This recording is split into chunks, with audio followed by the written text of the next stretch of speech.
এই যে শুনেন, আপনার কাছে ফোন আছে, আমি একটা কল করতাম। ক্যাম্পাসে কি ফোন অ্যালাউড?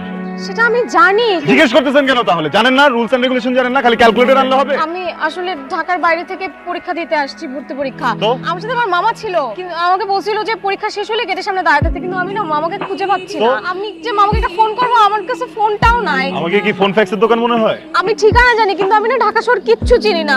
গ্রামে গ্রামে পরীক্ষা দিবেন, এখানে কেন পরীক্ষা দিতে আসেন আপনি? শহর না চিনলে? কি ব্যাপার, আপনি কান্না করতেছেন কেন? বলতেছি আপনি না কান্না করুন না প্লিজ। আমি দুষ্টুমি করতেছিলাম, ভুল হয়ে গেছে, সরি। আপনি আসেন। এর জন্য আমি ঢাকা আসতে চাই না। ঢাকার মানুষজন একদম ভালো না, কোনো মায়া নাই, দয়া নাই, নিষ্ঠুর মানুষজন। আপনি কি বামন কইতা?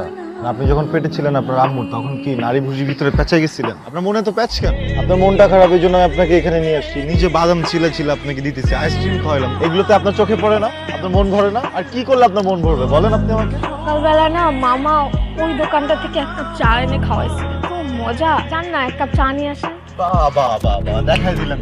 গ্রাম থেকে আসছেন না, একদম পরিচয় দিয়ে দিচ্ছেন। ন্যূনতম ম্যানার নাই। খ্যাত, আমি আপনার জন্য চা নিয়ে আসবো। আপনার কোনো আইডিয়া আছে আপনি কার সাথে কথা বলতেছেন? আপনার কোনো আইডিয়া আছে আমার বংশ সম্পর্কে? আমার গোষ্ঠীতে তো কেউ চা আনে না কারোর জন্য। আমরা সরকার বংশের ছেলে, আমরা কারোর জন্য চা আনি না। লাগবে না আমার চা, খাবো না আমি চা। মন খারাপ করছে মানে? সরি, দুষ্টুমি করতেছিলাম না। মানে এটা সত্য যে আমি একজন খান বাহাদুর মুহিব, এটাও সত্য যে আমি একজন সরকার বংশ, কিন্তু শুধু আপনার জন্য আমি চা এনে খাওয়া। বলতেছিলাম কি, আপনার মামার তো কোনো হদিস টদিস কিছু নাই, বুঝছেন? 3টা বেজে গেছে। তার বাসা কই? বললাম তো আজিমপুর। আচ্ছা, আজিমপুর তো এইখানে, এত তো টেনশন করার কিছু নাই। আমার কাছে আজিমপুর যা, আব্দুল্লাহপুরতা, গুলশানতা, কারণ আমি কিছুই চিনি না। আপনি যদি চান আমি কিন্তু আপনাকে লিফট দিতে পারি, মানে বাসা পর্যন্ত পৌঁছে দিতে পারি। এইভাবে তাকান না, আমার কোনো পার্সোনাল ইন্টারেস্ট নাই, আমি তো আর হারাই নাই। আমার বাসা মোহাম্মদপুরে, আমার তো আজিমপুরে যাওয়ারও দরকার নেই। আমি আপনাকে 5 মিনিট সময় দিই, আপনি 5 মিনিট একটু ভেবে বলেন। দাঁড়া আছেন কেন? রিক্সা উঠেন। আসতে কোনো সমস্যা নেই তো? তোমার মামা বলে তুমি বলে ঢাকা শহরে কিছু চিনো না, কিন্তু ঠিক মতো এসে পড়ছো। মামি, আমি একা আসি নাই, আমাকে উনি নিয়ে আসছে। ওয়ালাইকুম আসসালাম। উনি কে? উনি হচ্ছেন, আপনার নামটা যেন কি? খান বাহাদুর মুহিব সরকার। কি নাম? খান বাহাদুর মুহিব সরকার। খান বাহাদুর মুহিব সরকার। জাহারিনের সাথে তোমার কি সম্পর্ক? কোনো সম্পর্ক নাই। আমি আজকেই পরীক্ষার হলে ওনাকে দেখলাম, তারপর বিপদে পড়ে আমি একটু কান্নাকাটি করতেছিলাম, উনি আমাকে বাসা চিনাই নিয়ে আসছে। অনেক মেহরবানি করছো বাবা। তাহলে তুমি যাও, তোমাকে আমি একদিন ফোন করবো না, তুমি এসে দাওয়াত খেয়ে যাও, ঠিক আছে? Okay bye. হ্যাঁ জানেন ঘরে 3টা বাজে, ঘুম আসতেছে। কি বলেন, 3টা বেজে গেছে? আল্লাহ, আমি তো বুঝতেই পারিনি আপনার সাথে কথা বলতে বলতে। কেন, টের পান নাই? না, হয়েছে কি, এত ভালো লাগতেছিল, টের পাবো কিভাবে বলেন? এত ভালো লাগা আমার ঠিক না। শোনেন না, আপনি কিন্তু চাইলে আমার সাথে খারাপ করে কথা বলতে পারেন, সমস্যা নেই। আমি খারাপ করে কথা বলতে পারি না, তাছাড়া আমার কালকে সকালে ক্লাস আছে। ক্লাস শেষ করে তারপরে ক্লাসের পর কি বাসায় আড্ডা দেন না? আড্ডা দেওয়ার মতো আমার ওরকম কোনো ফ্রেন্ডই নাই। আমরা কিন্তু ফ্রেন্ড হতে পারি। আচ্ছা যান, চাইলাম। তাহলে তো আমার সাথে 1 কাপ চা খেতেই পারবেন, তাই না? আমি লিটারেসি ব্রিটিশদের সাথে চা খাই না। কি ব্যাপার, রাগ করছেন? রাগ করাটাই তো স্বাভাবিক। শুধু রাগ করি নাই, মনে মনে ভাবতেছি যে বাঙালিরা এত নিষ্ঠুর কিভাবে হয়। কাল যদি ফ্রি থাকেন তাহলে চায়ের দোকানে চলে আসবেন, ক্লাস শেষ করে চলে আসবেন। কাপ 2টা। কাঁদ দেবো না, কাঁদতে কি করবে? এত টেনশন করো কেন? আমি কবানে তোমারে পরে, তুমি দাও না।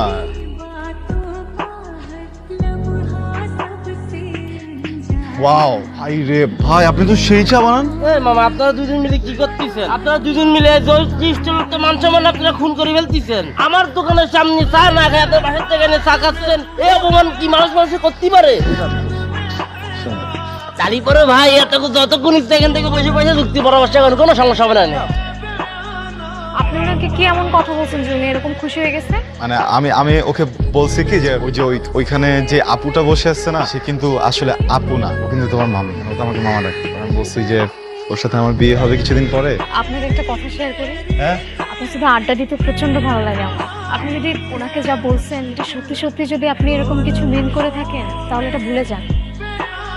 কারণ আমার বয়ফ্রেন্ড আছে, আমরা শীঘ্রই বিয়ে করব। আমার ইউনিভার্সিটিতে অ্যাডমিশন হওয়ার পরে আমরা বিয়ে করব। আপনি সিরিয়াসলি নিয়ে নিয়েছেন ব্যাপারটা? আরে আমার তো নিজেরও গার্লফ্রেন্ড আছে। আমার গার্লফ্রেন্ড অনেক সুন্দর, আমার কাছাকাছি নম্বর।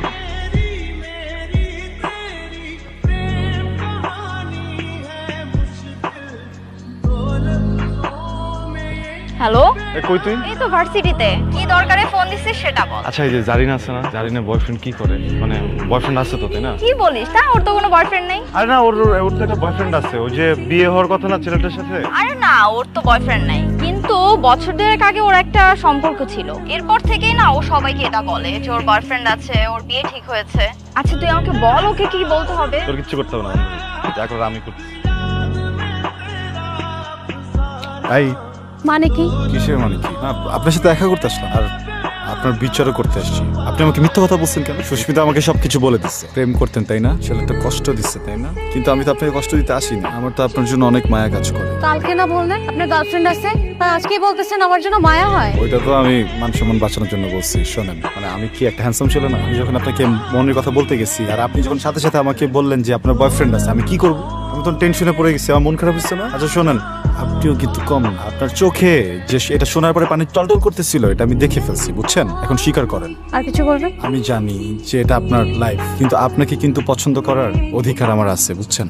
তেমনি আপনার যদি আমাকে পছন্দ না হয়, আমার প্রেম প্রত্যাখ্যান করার অধিকার আপনার আছে। আমি আপনার এই অধিকার কখনোই আটকাবো না। এখন আপনি আমাকে বলেন, আপনি কি আমার প্রেম প্রত্যাখ্যান করতে চান? আমি সকল প্রকার অধিকার নিয়ে আপনার প্রেম প্রত্যাখ্যান করলাম। কালকে ক্লাস আছে? না নাই। আর আপনাকে একটা সুযোগ দিই, কালকে সন্ধ্যা 6টায় আমার দোকানে আপনার অপেক্ষা করবো। আপনি যদি আমার প্রেমে রাজি থাকেন তাহলে একটা লাল শাড়ি পরে চলে আসেন। যদি রাজি না থাকেন তাহলে আসতে হবে না। আপনি করেন অপেক্ষা, আমি এসবের মধ্যে নাই। 7:15 বাজে, 7:30 পর্যন্ত দেখবো। এরপর যদি না আসে এখান থেকে তো যাবো ওই মামার দোকানে আর কখনো আসবো না।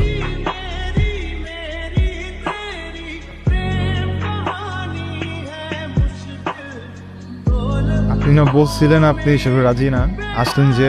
আসলাম, ভাবলাম সরকার বংশের একটা ছেলে এইভাবে একা একা অপেক্ষা করবে, চিন্তা করলাম এটা সঙ্গ দিয়ে। সারা জীবন কিন্তু সঙ্গ দিতে হবে, বুঝছেন?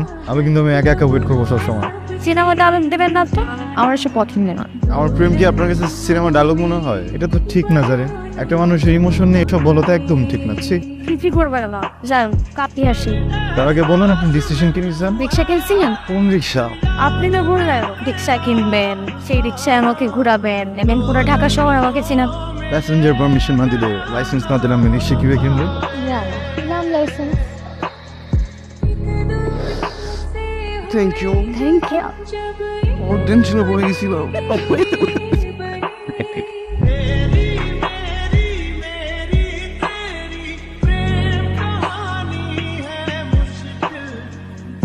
আমি একটা এলিট চায়ের দোকান দিব, ওটার নাম দিব হচ্ছে চায়ের বাড়ি। এটা কিন্তু ঠিক না।